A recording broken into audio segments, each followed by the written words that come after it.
Anytime you have correlation of different points of data, you get closer and closer and closer to you. It's like cell phone triangulation, but with data. Laura Sweeney, amazingly smart woman, took the 1990 census data, which by statute is all anonymous data for the next, I think it's 50 or 60 years. She was able to de-anonymize 87% of the census records just by the unique name, gender, age, zip code matches. You know, you may not be the only Bob Jones. You may not be the only 65-year-old guy in zip code 11229. But if I get enough data about you, the sample gets smaller and smaller and smaller until it's a sample of you. I mean, the example that I give when I do the law enforcement seminars, if you've got somebody, you get a description of a bank robber, and you're told it's a 6'8" Chinese tap dancer in Ames, Iowa. There's probably only one.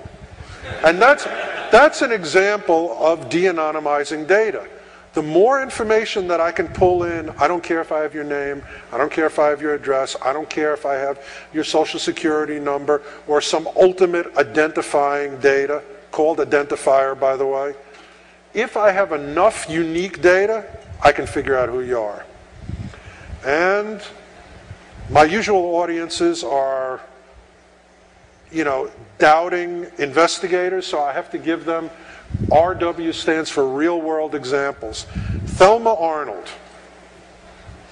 About 3 years ago, Congress went to all of the search engines and said, we want all your search info.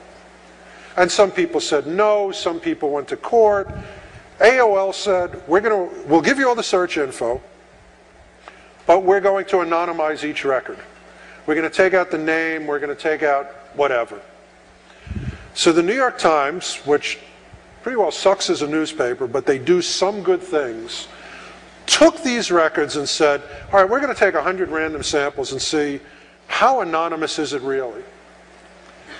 And they found out in pretty short order, and wrote an article about it, they found out in pretty short order that AOL searcher number 4,417,749 is Miss Thelma Arnold. And how did they find that out? Well, her search history included 60-year-old single men, landscapers in Lyburn, Georgia, the Shadow Lake subdivision, Arnold, and dog that urinates on everything.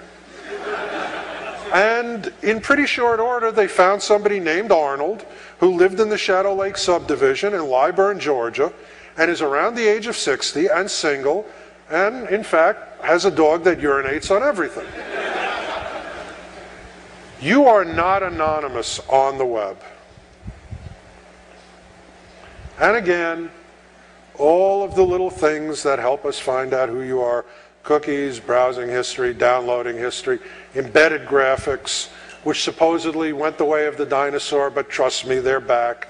Micro pages, those little pages that stay there forever until you close your browser. That little page is allowing that little page's web creator to watch your cookie as it gets bigger and bigger and bigger and more informative. And then right before you log off, it sucks it down. Passwords, personal data, etc. in URL strings and URL strings. How many of you logged onto a website and been horrified to see that the URL that pops up has your email address in it, and your password, and your name, and all of that? Well, all of that goes into the cookie. Okay, this is the real nerd graduate exam.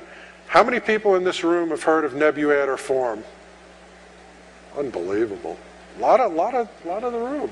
Yeah? And for those of you who don't know what it is, it's server-side monitoring. The ad companies that want to know everything there is to know about you, so they can sell you stuff, not because they're, you know, sinister members of the chaos organization, but because they want your money, they want to sell you stuff that you're interested in, are now paying a lot of the big web server companies to let them monitor your packet traffic.